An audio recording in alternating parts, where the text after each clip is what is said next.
I mean, I know no matter who wins this series, no one wants to invite anyway, so it won't be Golden State or Cleveland going. I agree with Bron. Pretty sure the way we handled things last year, kind of stayed consistent with that. Every team has an opportunity to make a decision for themselves and speak for themselves, and I think that's powerful, being in this situation. So that happened first, and then today, the President of the United States said, "You're not invited to my party anyway." Rev? I mean, I think that we are in a real cultural shift when you're seeing team after team saying they don't want to go to the White House. I mean, this is unprecedented, and you're talking to somebody that has spent decades protesting, and I've never seen where you've got this kind of turn down to the President of the United States across the board, and it's really telling how divisive he is. Do we have Coach Kerr's sound as well?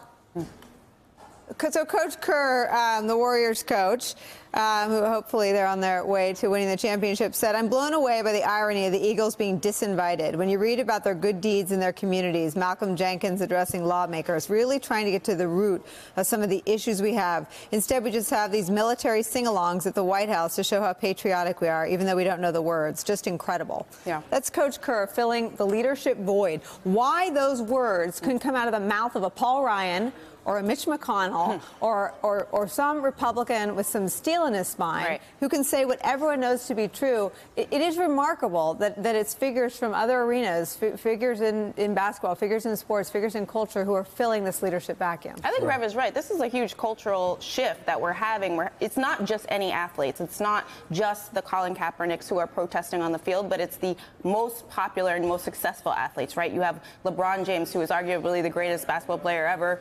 Easy, and I'm going to get a lot of tweets about that. I'm going to get a lot of tweets about that, but I'm the coach's kid, so I say that with some level of authority. But I would say that's an important piece because LeBron James has incredible influence across generations, across races, arguably across the entire country. And I think that it goes to show that the president is not just divisive. There's something about and these guys are moral leaders in a way that the president does not. They're filling the vacuum that the president has left. Steve Kerr for president, LeBron for vice president. And Steph, for whatever he wants. Secretary of State, I guess. Yeah. Yes, and Trump was nervous that only a few Eagles were going to show up. Football teams are far larger than basketball teams. Yeah. I mean, he would have gotten 0 or 1 person, an assistant coach maybe. I mean, he wanted no part of this. They made a decision for him.